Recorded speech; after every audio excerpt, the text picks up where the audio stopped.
President Trump wins big on his immigration deal with Mexico. Of course, the mainstream media won't give him any credit for that, so we will examine what is really in the deal. Then, deadbeat parents want the government to feed their kids for them. Pervert parents pimp their kid out to drag bars, and the gay-stapo sue Masterpiece Cake Shop owner Jack Phillips for a third time. Then, another social media platform bans conservatives. All that and more. I'm Michael Knowles, and this is The Michael Knowles Show.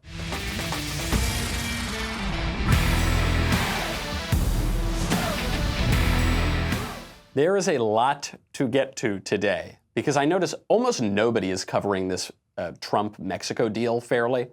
I notice almost no one is actually reading from the deal. So we'll get to that first, and then we've got to get to some really inspiring stories from 10-year-old Americans and some really profoundly disturbing stories from 10-year-old Americans, all that. But first, let me help you. Big Token is a new app that lets you share your data about yourself, your interests, and habits, and then get paid for it. Because right now, you're already sharing all of your information. All of your information is going out to big tech companies that hate you, and they all make money off of it.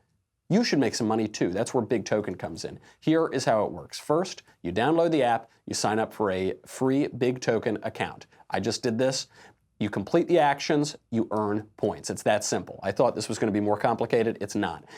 Actions include answering surveys, checking into locations, just where you are already, connecting your social media accounts, and more. Then you get a bunch of points. You redeem those points for rewards like cash or gift cards, or if you're a nice guy, you can donate those earnings to charity. You can choose which data you share with Big Token, then you get paid for it. It's like you're just doing what you are already doing to a lot of big tech companies, except now you get paid. You can also get more points for referring friends and family. Your data are always secure with Big Token. Based on the data you choose to share, you will be placed into specific ad groups. Brands will then buy access to those ad groups, and you will get more personalized advertising. The best part is, I just have to remind you, you will get paid for it. If you want to start earning money for your data, go to the App Store or Google Play, search for Big Token, BIGTOKEN, that's one word. Download the app and sign up. Make sure, though, this is the most important part, you use my referral code Knowles, Knowles, so that I get the credit and my show doesn't go off the air. Again, you have to search Big Token in the App Store or Google Play, download the app, use my referral code Knowles, Knowles, to sign up. Claim your data and get paid. Talk about good deals. President Trump just secured a very good deal with Mexico over immigration and walking back the threat of tariffs. This has been in the news for 3 weeks nonstop. The Trump trade war, it's going to destroy the whole world. Everything's going to hell in a handbasket. So then on Friday, President Trump secures the deal with Mexico. I go to try to figure out the specifics of this deal. None of the mainstream media articles actually cover the specifics. I could not find the text of this deal anywhere. Eventually, I just had to go to the White House website to read the joint statement from the United States and Mexico. What were the headlines over this deal? Washington Post, the dubious art of Trump's deal with Mexico. You see, it's dubious. USA Today, Donald Trump claims there's more to migrant deal with Mexico than he announced, but offers no specifics. What did he announce? You haven't told me. CNN, Trump fights back against skeptics of his new Mexico deal. Against the skeptics. Who are the skeptics? CNN, that's who. But that's the story. Not that President Trump secures a good deal, not what is in the actual deal. No, it's fighting back against the skeptics, by which they mean, of course, CNN. What actually happened? President Trump has been threatening tariffs on Mexico if Mexico does not help us to stop illegal immigration into the United States. Got to remember, if you're going to cross the southern border into America, you've got to cross into Mexico first. The vast majority of these illegal aliens coming into America are not Mexicans. They come from Guatemala, El Salvador, Honduras, other places in Central and South America. Then they cross into Mexico, then they come to America. So President Trump said, listen, Mexico, you've got to put some security along your southern border and stop this before it becomes a problem for us. Mexico hasn't done it because it's mostly a failed state and because Mexico has a huge economic incentive to continue to allow illegal immigration. When these illegal aliens are pouring through Mexico's southern border on their way into America, this brings a lot of money to Mexico's economy. Most of that money is going to the cartels, but then those cartels are spending all of that money within Mexico, in Mexico's economy. I mean, we're talking about over $1 billion at least. So Mexico has no normal economic incentive to stop illegal immigration, and they have a lot of incentives to keep it going. So President Trump threatens tariffs. And everyone said this wasn't going to work. Oh, no, the tariffs are going to hurt the American economy. Nobody takes Trump seriously. He doesn't really mean it. Well, President Trump has slapped tariffs on our foes and on our allies. And so he said, listen, I'm not joking about this. I will do it. And it goes down to the final hour when they could be negotiating this deal. And what happens? Mexico agrees to beef up its immigration protection. That's what happened. We were told the tariffs are going to destroy the economy. He's not really going to get any concessions because of the tariffs. The tariffs aren't even going to work. And all of those critics were proven totally wrong, and President Trump's strategy totally worked. I don't know how else to say it. I guess it could have been a little bit better. We'll get into how in a second. But this is a major win. I mean, this is a basically unqualified win for Trump and an unqualified loss for his critics who said that tariffs weren't going to work.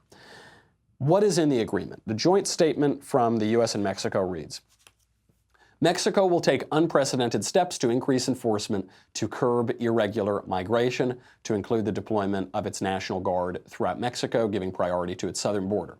Mexico is also taking decisive action to dismantle human smuggling and trafficking organizations, as well as their illicit financial and transportation networks.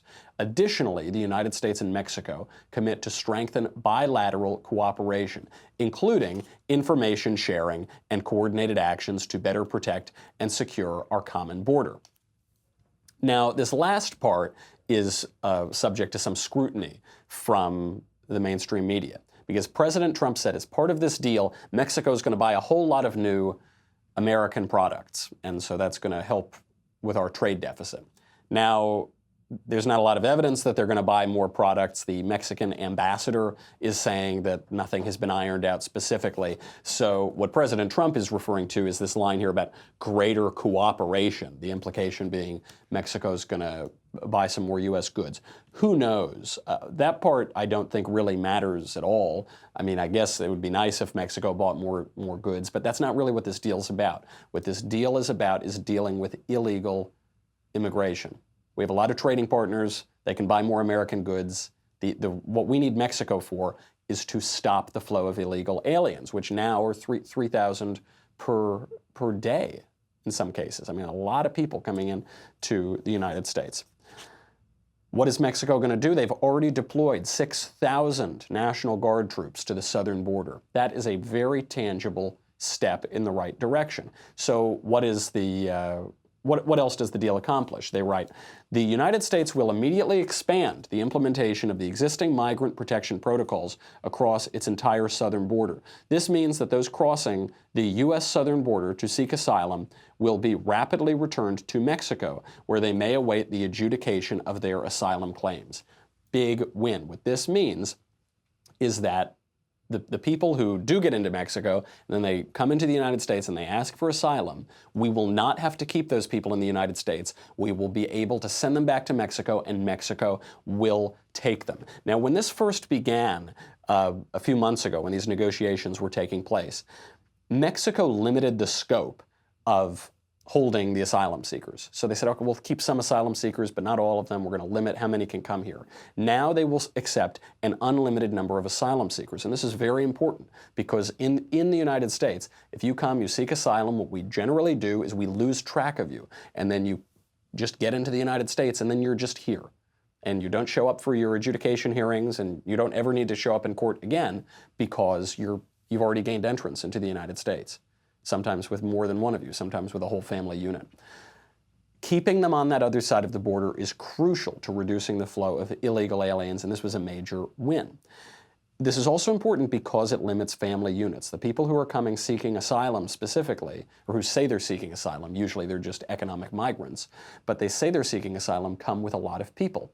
And this creates major political problems. Now you're not allowed to split up the parents from their children. And hold the children with HHS, Health and Human Services, and hold the parents in cells.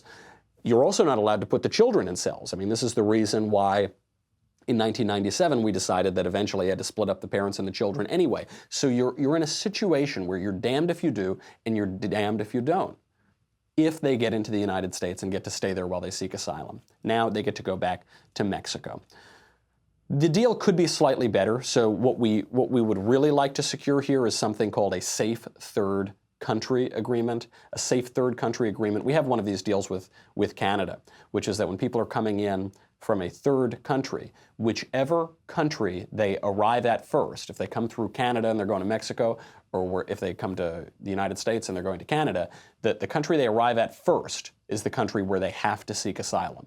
They can't just keep going through to get to the better country. And this gets to the whole argument of asylum. What the left is saying in this illegal immigration dispute is it's these desperate people who are just seeking a better life and avoiding threat of death in their own countries, in Guatemala, let's say. And what the right is saying is, no, they're not. They're coming for economic opportunity in the United States. The way you know the right is correct here is if they were just fleeing the threat of immediate violence in their home countries, they wouldn't walk through 20 different countries on their way to the United States. They wouldn't march from South America all the way up to the U.S. They could seek asylum in any country along the way.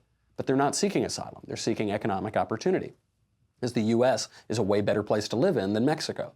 So what a safe third country agreement would do is say, okay, if you're going to come and you're going to enter Mexico first, then you're getting asylum in Mexico. And you can't seek asylum in the United States. You've got to seek asylum in Mexico. Obviously, Mexico doesn't want to do that. That would be slightly better. But what we've got is quite good. It could have been a lot worse, too. Even the guys at National Review, which is a never-Trump publication, right? It's been decidedly anti-Trump. They made that huge issue in 2016 against Trump. So many of their editors and writers have been opposed to Trump. Even National Review said, we've got to hand it to Donald Trump on this point. And so if it's good enough for NR and the anti-Trump forces on the right, it's good enough for me. We'll get to the main takeaways here, then we'll move on to a very inspiring story. But first, you should not have to choose between overpriced designer sunglasses and cheap shades that won't last you through the summer. I have had both. And now I have Movement sunglasses, and Movement sunglasses are the best sunglasses. You know Movement. I've got my Movement watch on. It's the watch I get most compliments about. Movement totally disrupted the watch industry. Now they are doing it again with sunglasses. These are constructed with durable acetate and lightweight materials for that perfect, reliable fit. You don't need to choose between style and function. With Movement, you get both. And with free shipping and returns policy, you can try on as many as you want right from your home. I am a sunglasses aficionado. I'm from the East Coast, from New York, and of Italian descent, so I've been wearing sunglasses since I was 2 years old. These are excellent sunglasses. And by the way, you need to get good sunglasses. You do. It's something, especially during the summer, you wear them every day. You change your shirt every day, you change your pants every day, but your sunglasses you wear every day, and you've got to make sure that you look really good in them. That's most important. And second of all, that they work really well and they protect your eyes. Movement sunglasses do both. They are superb. This is why Movement has sold 2.5 million products across more than 160 countries, and their collections are always expanding. Get 15% off today with free shipping and free returns. Go to mvmt.com/Knowles, Knowles. See why Movement keeps growing. Check out their expanding collection. mvmt.com/Knowles, Knowles. Join the movement and look good and be prepared for summer. The main takeaway from this Trump deal with Mexico is that the chief purpose of the negotiations were achieved. No matter what the mainstream media say, they were achieved. Big win for Trump, but for those of you who think that Trump is still an idiot, I mean, there are some people, I think, who still think that Donald Trump is just this incompetent ignoramus, even though he somehow keeps achieving all of his goals. Even if you think that, don't forget this deal was also achieved with the negotiating skill of Vice President Pence and Secretary of State Mike Pompeo. Do you really think those guys are just complete fools, nincompoops, idiots? No, there was great skill involved in this deal. There was great brinksmanship. There were great threats of tariffs, and it worked. And this is what's so important, because when this was announced on Friday, everyone basically had to admit that it worked. Then people started to try to revise history. So the New York Times, the Huffington Post said it's not really a big deal. It is a big deal. And the reason it's a big deal is not even just for Mexico and illegal immigration. It's because of what this says for China. So we have been engaged in a trade war with China and various proxy wars with China for years and years now. They steal our intellectual property, they violate World Trade Organization treaties, they illegally subsidize their steel and aluminum, they inflate their currency, they put spyware in our tech, which is all manufactured in China. They are quite hostile to us. And so what President Trump is doing is putting pressure on them through trade to make concessions, to protect our IP, all of those goals of the United States.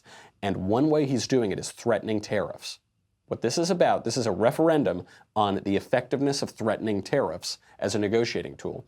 And what we learned from the Mexico deal is it works. And what the left is desperately trying to convince you is that no, it didn't really work. Don't believe your lying eyes, just believe what you read in the New York Times. It did work. And this is going to come back again and be very important when we start talking about China, because those tensions aren't going away anytime soon. So enough about geopolitics. Let's get to a genuinely uplifting story that tells you a lot about our culture. It tells you a lot about our culture from the perspective of the story itself and from the perspective of how people are reacting to the story.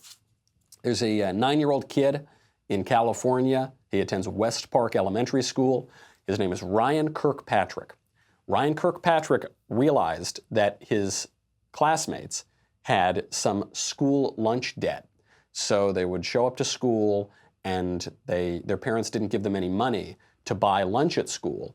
And so the school still gives them the lunch, obviously, but they're just in debt. So they had this debt, and this kid, Ryan Kirkpatrick, decided to pay it off himself with his allowance money. His classmates had $74.50 in student lunch debt. Ryan saved his money from his allowance, gave it to pay off the debt. And even more importantly, he did it anonymously. This story came out, I guess, because of either the parents or because of the school. But when Ryan himself did it, he did it anonymously. And when asked finally why he did it, he said, quote, "I want them just to realize people actually think about them," the classmates, "instead of just telling them what they did because you're just bragging about stuff. I want them to feel happy that someone cares about them." And this is the key to the whole story, because there is a major ideological difference between how people are reacting to this story. The people on the right heard this story and they thought, this is terrific. This is really beautiful. It's uplifting, it's inspiring. What a good kid. What a kid who was clearly raised right and who has just made wonderful decisions. The left saw this story. You saw the blue check marks on Twitter, and you saw other people reacting and saying that this is awful. This is embarrassing for our country.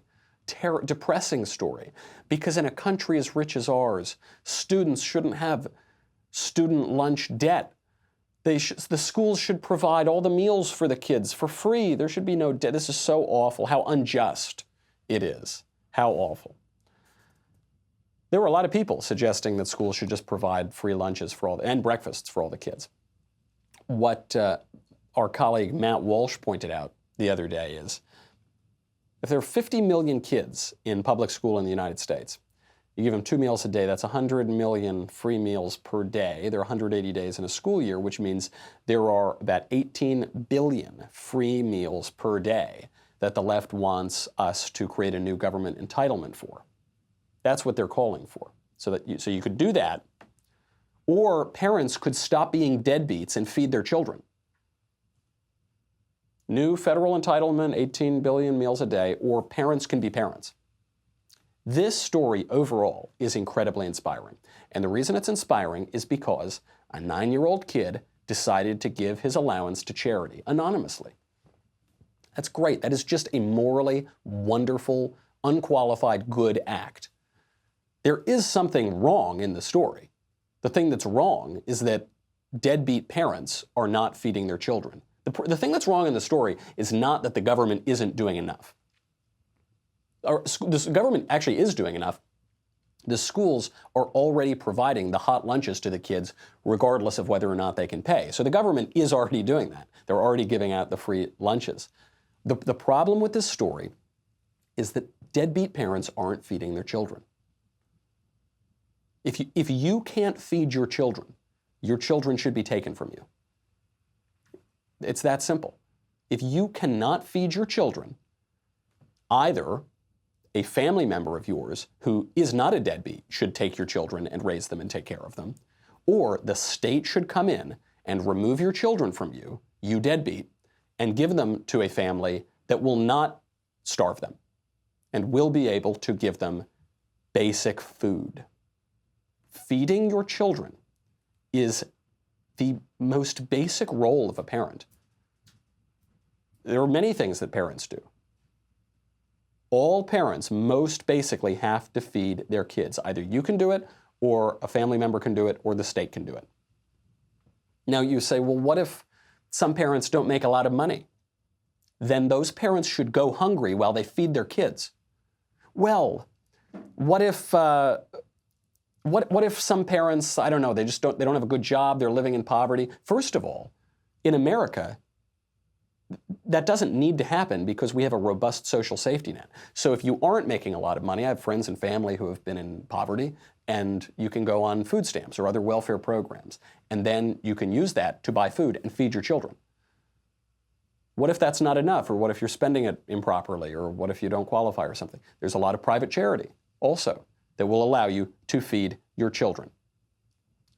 The way to illustrate this most clearly, I think, is that the poor in America are much, much, much more likely to suffer from obesity than they are from starvation. People don't starve in America.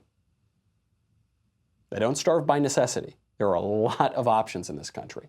The reason that these parents are not feeding their children is not because they don't have the money. It's not because life is so hard. It's not because they're starving. It's because they're stupid freaking deadbeats. And we're not holding them to account to do their basic function as parents. So in this case, obviously the schools should give the kids food. They shouldn't make the kids go hungry. But it's not just that they should erase the student debt or something. The schools should give the kids food and then call those parents and hound them and ask them, say, hey, excuse me, this is Principal so-and-so from the school district. Why aren't you feeding your child? Is something wrong? Do we need to send Child Protective Services to your house? Do we need to go have a little intervention here? Why aren't you feeding your kids? Now, another takeaway from this is that people can follow this kid's excellent example and give to charity to make up for deadbeats. I mean, that's what charity is for. Charity is a wonderful thing. Everyone should give to charity. And it's great that this kid is learning to give to charity. There's actually a word of caution here, because I know I was almost hesitant to bring up this story because I know what conservatives are going to think, and really everybody in this new internet culture we have is, wow, this kid did such a good thing, and now we should reward that kid with a GoFundMe campaign. I bet one already exists. This is what we do now. Anytime anyone does anything that we like, anytime anyone does any slight act of kindness or act of charity, we throw hundreds of thousands of dollars at them as though that's the only response. There should not be a GoFundMe for this. Do not make a GoFundMe. Do not donate to a GoFundMe. People think that money solves every problem. Money does solve a lot of problems. This isn't a problem. This is just charity. This is a good thing. An act of charity is good, and we should let this kid engage in an act of charity and see how it feels, and see how people react to it, see what it means, and just do it. It's a lovely thing. That's it. That's all you got. That's lovely. Good job, kid. Ryan, well done. You're an inspiration to your classmates and your countrymen. Speaking of child abuse, we have an example of really egregious child abuse, I guess even worse than not giving your kid lunch. We finally have to address the case of the 10-year-old drag queen that his parents are calling him. This is a truly horrifying story, but we have to address it because it's all over the news right now, and it's I think, better to confront it head on than to put our heads in the sand any longer. We've got that. We've got a lot more coming up. We've got Kirsten Gillibrand making a fool of herself. We've got the poor Masterpiece Cake Shop guys getting targeted again. And another social media platform bans conservatives. But first, I've got to say goodbye to Facebook and YouTube. Go to dailywire.com. It's $10 a month, $100 for an annual membership. You get me, you get the Andrew Klavan Show, you get the Ben Shapiro Show, you get the Matt Wells Show, you get to ask questions in the mailbag, you get Another Kingdom, you get the Leftist Tears Tumblr. Why do you need to subscribe to Daily Wire? Well, you get all that great stuff, so that's terrific. The reason you need to subscribe is because we're all about to be kicked off of social media. We're going to be kicked off of YouTube. We're going to be kicked off of other social media platforms, especially as the 2020 race heats up. It's just going to happen. They've launched this crusade. They were testing the waters about 6 months ago. Now they have gone full steam ahead. They're demonetizing all conservatives. They're limiting the reach of my videos on YouTube. We'll talk about that a little bit more later. It's just happening. So go subscribe right now if you want to keep the content coming. And we'll be right back with a lot more.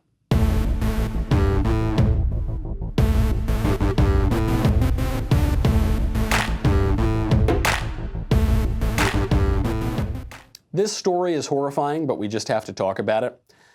There's an 11-year-old drag queen. It's an 11-year-old abused child whose parents are calling him a drag queen. His stage name is Desmond Is Amazing. I didn't want to talk about this story. I've put off talking about it for months, or at least rather put off showing the video. I think I've mentioned it before, but I've put off showing the video for months because I just don't want to add to this, but it's everywhere. It's Pride Month. This kid is being trotted out everywhere. He's on all of the media outlets online. So I think it's better to confront it head on.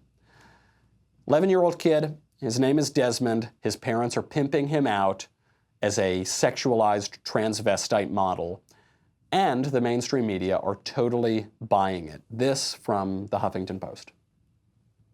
I was born in Pride Month in the year 2007. Gay pride means self-expression to me. Hi, I'm Desmond Is Amazing. I'm 10 years old, and I'm a drag kid, and I live in New York City, and I am an LGBTQ activist and advocate.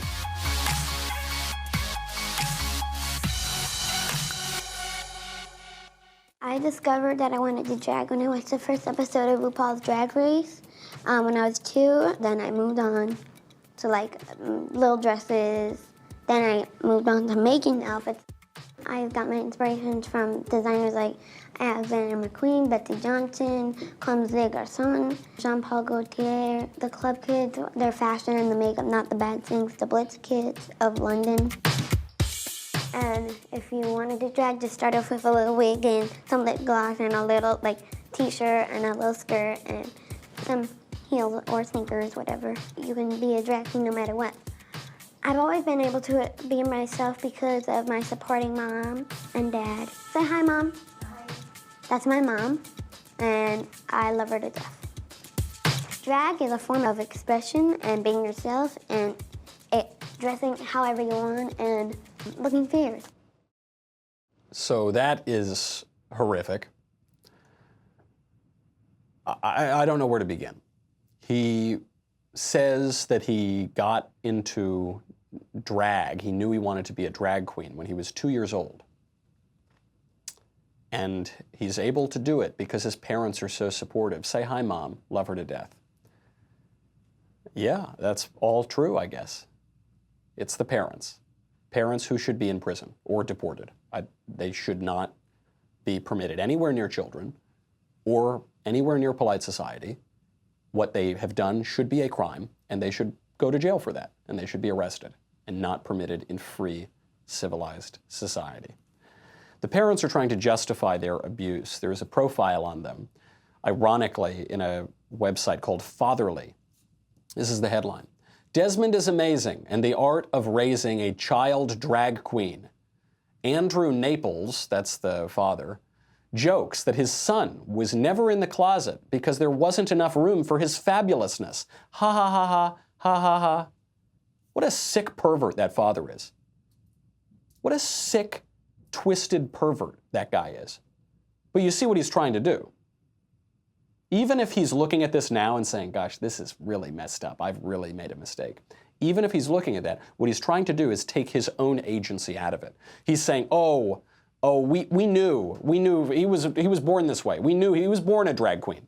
No one's born a drag queen. You need clothing and lipstick to be a drag queen. He wasn't born that way. You made him that way. He said, no, he just was. He was never in the closet because he was just always so fabulous. He goes on, he says, I have a picture where I'm holding him, and he's the length of my forearm. He's like this big. He's sitting there with a little smile on his face, posing for the camera, 5 minutes after he's born. We should have known right then, but we didn't. See, so the baby, he was posing for the camera. No, he wasn't. He's a newly born baby. He's not even conscious. Babies aren't conscious for quite a while after they're born. He wasn't posing for the cameras. You imagined that because you're a sick pervert and you're trying to justify and rationalize the horrific child abuse that you've inflicted on your son. He wasn't a drag queen when he was born. He wasn't conscious. And he wasn't naturally a drag queen. He says that he knew he wanted to be a drag queen when he watched RuPaul's Drag Race at age 2. First of all, he doesn't remember anything from when he was age 2. So that's a story that you've told him that he's now been convinced of. But let's say he did remember something from age 2. You showed him a sexualized show about drag queens when he was 2 because you're a pervert and a horrible parent. And you are right now, currently abusing your child. The fatherly story goes on. By the time Desmond was 2 or 3, it was clear to his parents that he was likely gay. They had been testing him. What? They'd been testing him? Exposing him to different things. What did he like? The Sissy Duckling, a 1999 animated film about a duckling that doesn't quite fit in. He named one of his 2 fish after him. RuPaul's Drag Race, pride parades, musicals. It wasn't that he was indifferent to sports, but that he saw them as a distraction from fashion and performance. So Desmond really liked all of the super confusing sexualized stuff that you put in front of him when he was 3. That's what you're saying. Yeah, we experimented on, we tested him, is what they said. We put a lot of sexual content in front of him, and then he got confused. So therefore, he was born a drag queen. Also, so they took him to pride parades. That's pretty weird. But then they say at the end there, they say he really liked musicals and he didn't really care for sports. So therefore, we knew he was a drag queen. Let me tell you, here's confession time. I liked a lot of musicals as a kid. I performed in musicals. I saw Broadway musicals. And this is going to be a big shocker for you. I wasn't that good at sports. I played Little League for 8 years. I think I hit the ball like 4 times. But I leaned into pitches, so I had a very high on-base percentage. That's a story for another time. I was bad at sports. I liked musicals. I'm not a drag queen. I'm not gay. I'm mostly a pretty regular guy.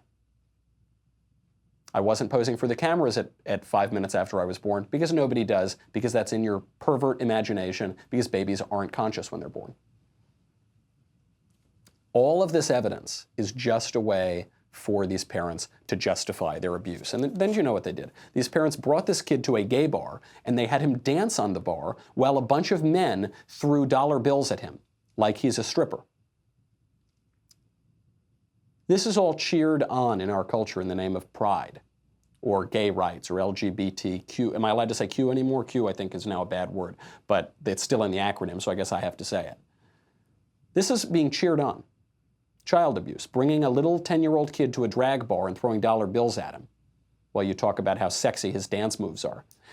Our moral discourse on this issue has become ridiculously shallow. It's become so shallow. Fortunately, we have a Democrat presidential candidate to sum up what our entire moral discourse on this question has become.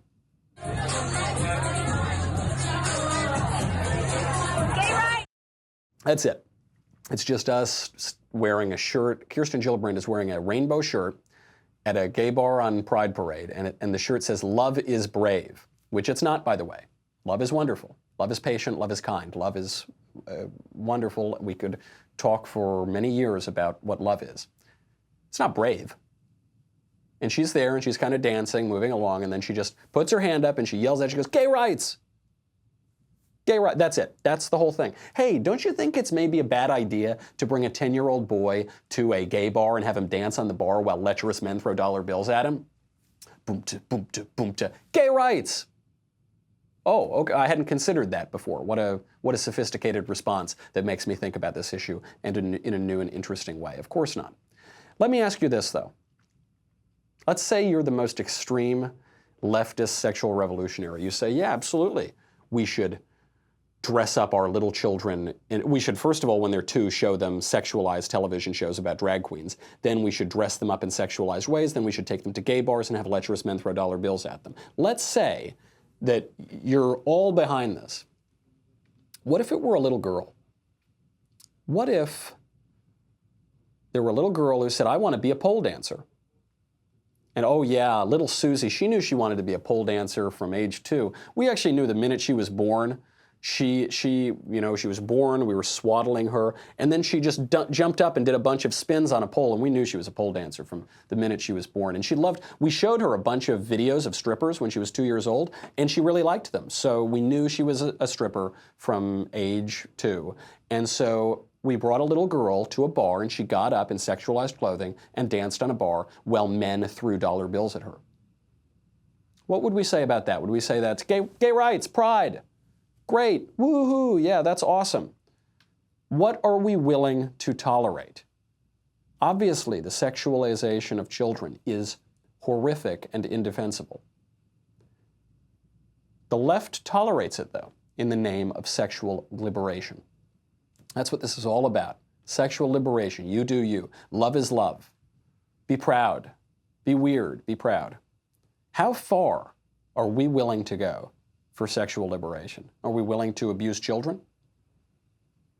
The left is. Are we willing to say no? Are we willing to stop them? Are we willing to say, no, you've gone too far? Forget about the sexualization of children for a minute. Go to a completely different place in this question of sexual liberation. Right now, the owner of Masterpiece Cake Shop, Jack Phillips, we've had him on the show before, Jack Phillips is now being sued again for a 3rd time for refusing to participate in activities that violate his religious beliefs. He first became prominent because these LGBTQ activists targeted Jack Phillips to try to get him to bake a cake, a customized cake, for a gay wedding, so-called. And he said, I can't do that because I'm an Orthodox Christian and I don't think there's any such thing as a gay wedding, and it violates my religious beliefs to use my artistic skills to create a custom cake to be part of your gay wedding. If you want to just buy one of my regular cakes, you're more than welcome to buy one of those, and then you can use it at your wedding. But they didn't actually want the cake. They wanted to ruin his life because Jack Phillips is a Christian. So they said, no, you have to make a custom cake, and if you don't, we're going to sue you into the ground and take away your livelihood and your business. So they did that. The Colorado Civil Rights Commission came out against him. They tried to litigate this guy into the dirt. This went all the way up to the Supreme Court, and he won. So guess what they did? They went after him again. A transgender activist, a fellow by the name of Autumn Scardina, then tried to get him to bake a cake, to get Phillips to bake a cake to celebrate his, Scardina's, gender change. I don't know what they call it, transformation. And he wanted the cake to be blue on the outside and pink on the inside. Get it? Because he's a man on the outside, but he's a woman on the inside.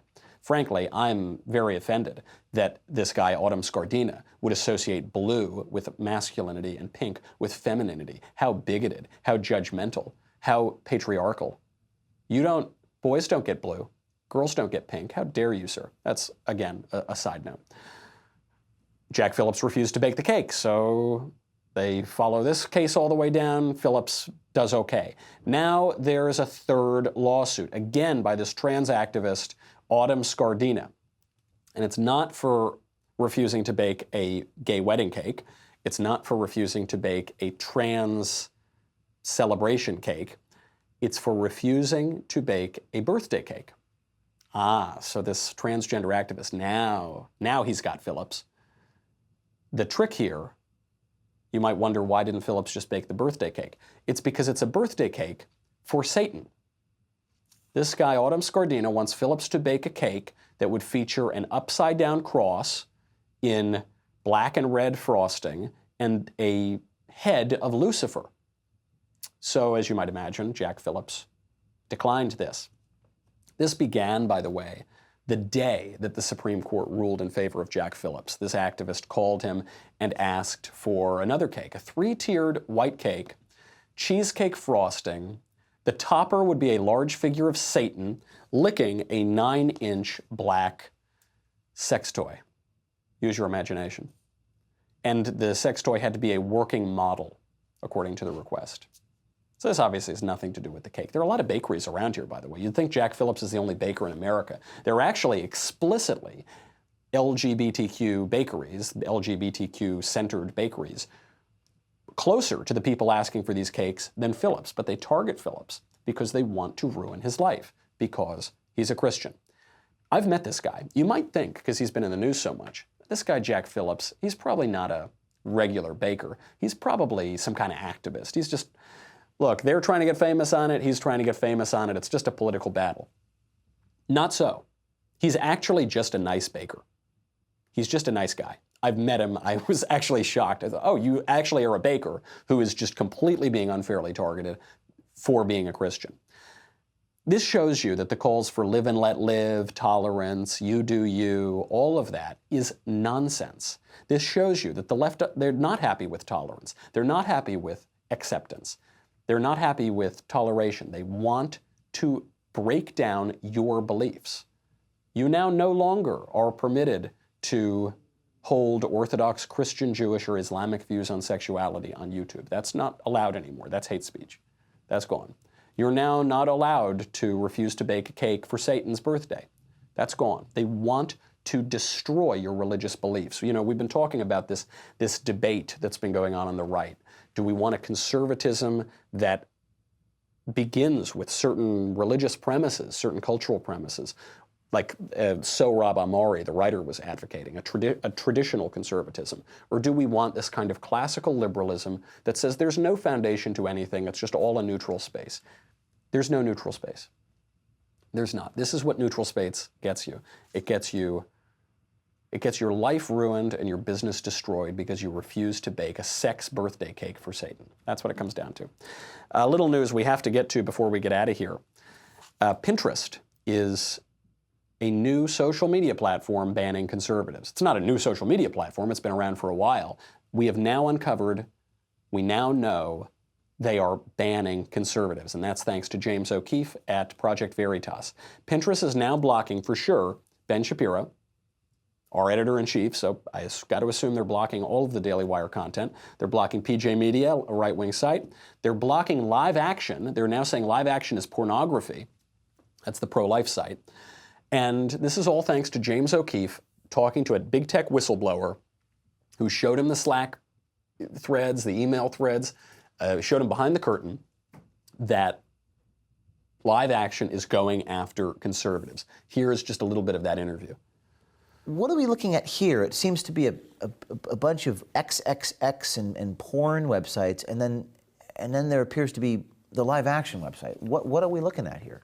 You're looking at pins with domains that are blocked. Any domain on the porn block list, you can't make a pin like that. And I happened to discover this because of a Slack thread talking about pro-life content, and somebody happened to notice that liveaction.org was blocked. And so I was pretty surprised, and I went to our porn domain block list, and then sure enough, I found Live Action on there. Live Action is a group founded by Lila Rose that tries to educate people about the pro-life movement. Liveaction.org was added to a porn block list. That means that if you try to make a pin that links to liveaction.org, you won't be allowed to. The pin won't be created. Megan works on the trust and safety team and on government operations, and she was the one who added liveaction.org to the porn domain block list. So we're getting a lot of good information. The reason that guy's voice is all messed up is not because it's James Earl Jones as the whistleblower, it's because he wants to keep his identity anonymous, obviously. This is absurd to add. Live Action is the most wholesome website on the internet. It's literally just exists to protect babies and stop babies from being killed. It is the most wholesome, family-friendly website on the entire internet.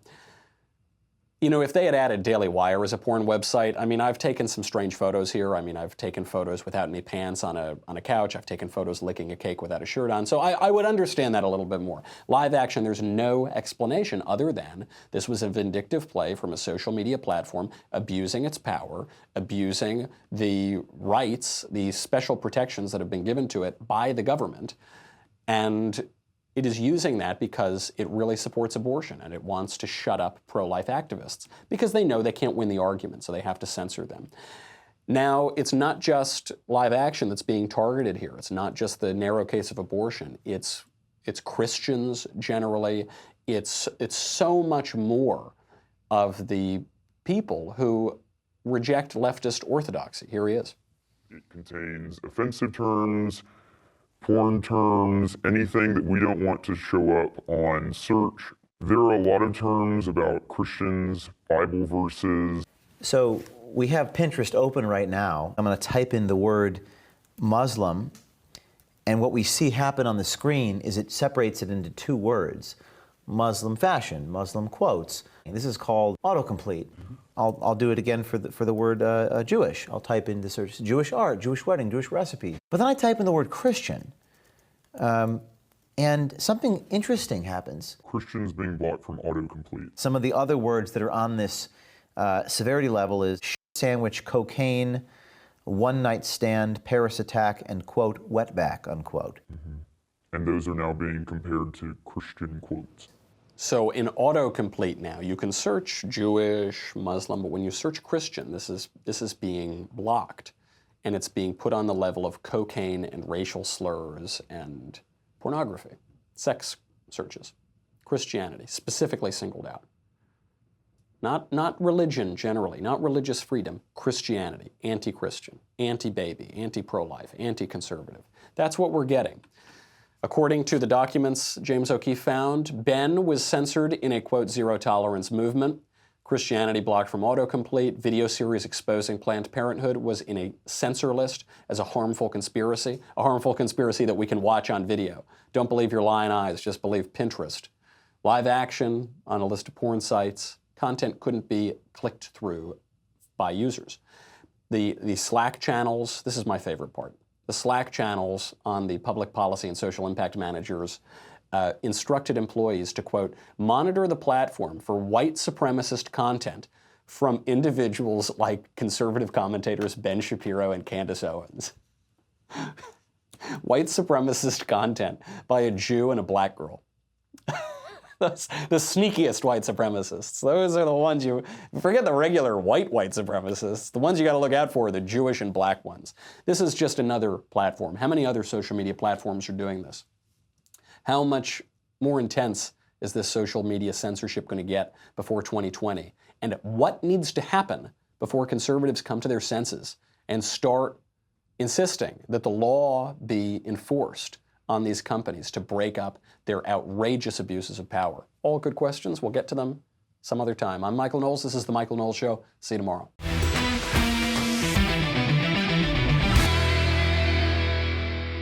The Michael Knowles Show is produced by Rebecca Dobkowitz and directed by Mike Joyner. Executive producer, Jeremy Boring. Senior producer, Jonathan Hay. Our supervising producer is Mathis Glover, and our technical producer is Austin Stevens. Edited by Danny D'Amico. Audio is mixed by Dylan Case. Hair and makeup is by Jesua Olvera, and our production assistant is Nick Sheehan. The Michael Knowles Show is a Daily Wire production. Copyright Daily Wire 2019.